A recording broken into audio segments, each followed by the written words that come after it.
একদিকে নন্দন, অন্যদিকে academy of fine arts. এই দুই সাংস্কৃতিক কেন্দ্রের মাঝখানে বসে আছে একটা ছোট্ট দোকান, যার নামে লুকিয়ে আছে হাজার গল্পের উষ্ণতা। দোকানের নাম হরিদার চা। এখানে সকাল থেকেই শুরু হয় গল্পের পালা।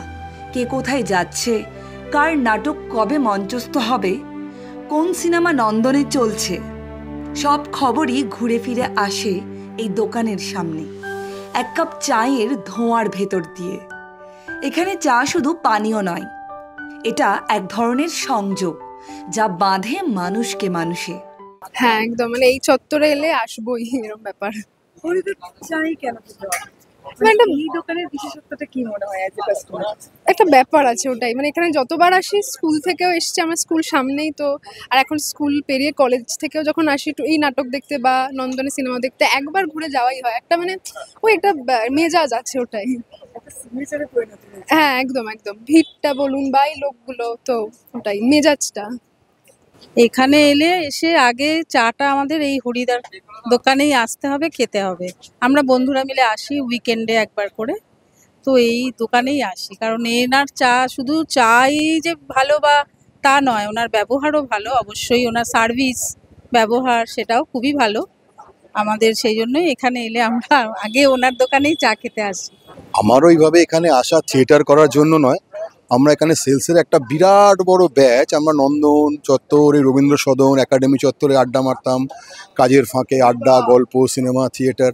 তারপর আমি থিয়েটারের সঙ্গে ওতপ্রোতভাবে জড়িত। তো হরিদার চা, হরিদার কফি আমরা সেই তখন থেকেই খেয়ে আসছি। আমিও প্রায় ধরুন 25-30 বছর হয়ে গেল হরিদার চা কফি খাচ্ছি। আর সত্যি কথা বলতে গেলে হরিদা একাডেমির একটা বেঞ্চমার্ক, একটা ল্যান্ডমার্ক, যে হরিদার দোকানে গিয়ে চলে যাতে ওয়েট করছি। এই যে হরিদা এইটাই বানিয়েছে, এটা খুব কষ্ট করেই বানাতে হয়, এত সহজে কোনো বাঙালির ব্যবসা দাঁড়ায় না। তাই হরিদা জিন্দাবাদ, চলুক চায়ের দোকান, চলুক চা।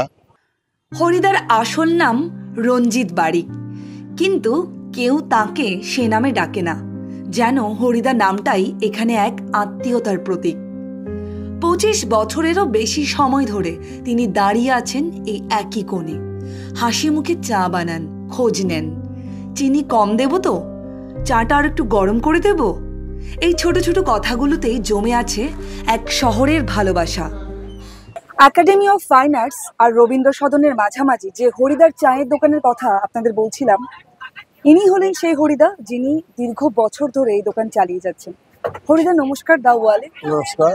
আপনার এই যে দীর্ঘ বছর ধরে এই দোকানের সঙ্গে যুক্ত থাকা এবং আর যেভাবে কাস্টমাররা আসে, এই যে এখনো আসছেন, চা নিচ্ছেন, আমরা দেখছি, এটাকে ধরে রাখার মূল মন্ত্রটা কি?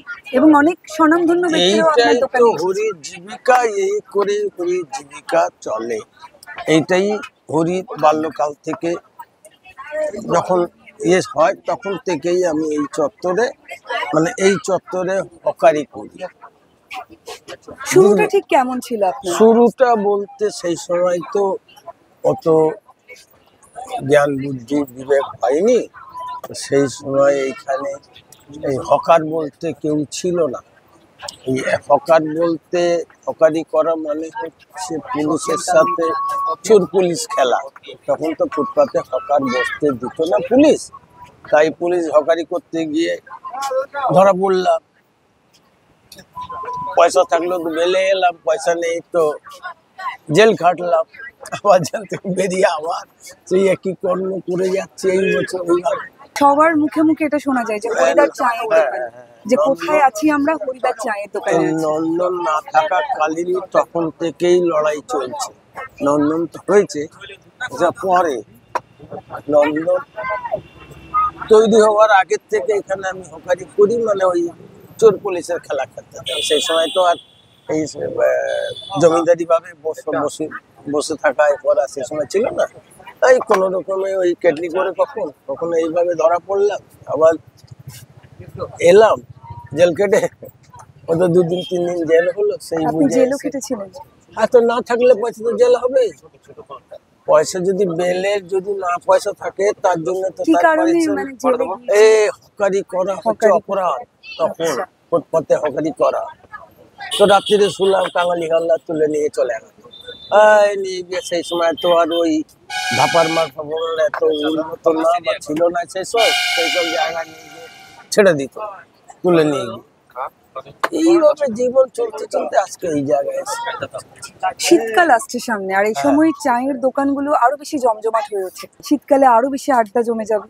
এই যে তখনকার যে চায়ের যে জনপ্রিয়তা কলকাতার, কি দেখতে ঠান্ডার পান? সময় গরম জিনিস লোকে খেতে চায়, তো সে সময় গরম চায়ে কাঁপতে কাঁপতে খেলে কিছুটা ঠান্ডাটা শরীরটা গরম, চা খায়, কফি খায়, এইভাবেই। কলকাতার চা মানে কিন্তু একটা আলাদা নস্টালজিয়া, একটা আলাদা ব্যাপার। না, আমার এই মতন চায়ে অনেক গল্প উঠে আসে, এই চায়ে অনেক বন্ধুত্ব তৈরি হয়, অনেক গল্পের সূত্রপাত হয়। তো হরিদার দোকানের চা, এটার অন্য দোকান থেকে আলাদাটা কোথায়? নাকি এটা হরিদা নিয়ে- মানুষ হিসেবে কাস্টমারদের সাথে এমন ভাবে মিশছেন সেটা সেই তো কারণে, থাকবেই, নাকি সেটা- চায়ে কোনো বিশেষত্ব আছে? না, চায়ও আছে, মানুষত্বও আছে, সবই আছে। জিনিস যদি ভালো দেয় তবে লোকে আসবে, ভালো যদি না হয় লোকে আসবে কেন আপনার দোকানে খেতে?